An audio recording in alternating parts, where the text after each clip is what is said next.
Israeli প্রধানমন্ত্রী নেতানিয়াহুর নিহত হওয়ার ইঙ্গিত এবার জোরে সরে দিচ্ছে খোদ ইসরায়েলের মিত্রদেশ আমেরিকার বিখ্যাত ব্যক্তিরা।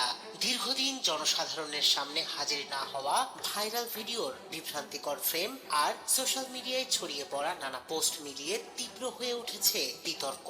এমন পরিস্থিতিতে নেতানিয়াহুর খোঁজ শুরু করেছেন খোদ মার্কিন কর্মকর্তারা। কোথায় আছেন ইসরায়েলের প্রধানমন্ত্রী, নিরাপদ আছেন কি, এই প্রশ্নই এখন আন্তর্জাতিক মনোযোগের কেন্দ্রবিন্দু। গুজব, সন্দেহ ও আতঙ্কের এই ঢেউ মধ্যপ্রাচ্যের রাজনৈতিক আকাশে ঝড় তুলেছে। নেতানিয়াহুর জীবন ও অবস্থানকে ঘিরে এখন তৈরি হয়েছে এক নাটকীয় অদৃশ্য যুদ্ধক্ষেত্র। ইসরায়েলি প্রধানমন্ত্রী বেনিয়ামিন নেতানিয়াহুর মৃত্যু নিয়ে চলছে গুঞ্জন, যা তীব্র বিতর্ক সৃষ্টি করেছে আন্তর্জাতিক মিডিয়ায়। কয়েকদিন ধরে সোশ্যাল মিডিয়ায় চলছে প্রশ্ন, নেতানিয়াহু কি বেঁচে আছেন নাকি মারা গেছেন।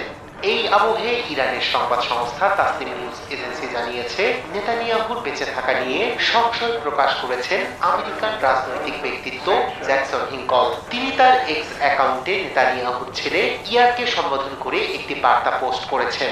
সেই পোস্টে নেতানিয়াহু মারা গেছেন কিনা তা ইয়ারের কাছে জানতে চান তিনি।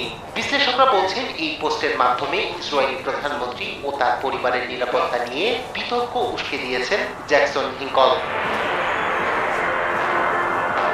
ইসরায়েলি প্রধানমন্ত্রীকে দীর্ঘদিন জনসম্মুখে না দেখায় বেড়েছে সন্দেহের তীব্রতা, বিশেষ করে তার সর্বশেষ ভিডিওটি, যা অনেকের দাবি অনুযায়ী কৃত্রিম বুদ্ধিমত্তা ব্যবহার করে তৈরি করা হয়েছে।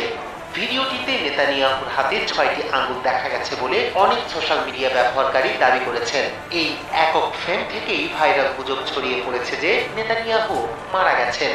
ভিডিওটি ইসরায়েল, যুক্তরাষ্ট্র এবং ইরানের মধ্যে চলমান সংঘাতের সময় প্রকাশিত হয়। এক্স প্ল্যাটফর্মে ভাইরাল হওয়া পোস্টগুলোতে এমন দাবি করা হয় যে ইসরায়েলি প্রধানমন্ত্রীর অফিসিয়াল অ্যাকাউন্ট থেকে তার মৃত্যু বিষয়টি নিশ্চিত করে পরবর্তীতে ওই বার্তা মুছে ফেলা হয়েছে। তবে ইসরায়েলি প্রধানমন্ত্রীর কার্যালয় জানিয়েছে, নেতানিয়াহু এখনো জীবিত এবং স্বাভাবিকভাবে দায়িত্ব পালন করছেন।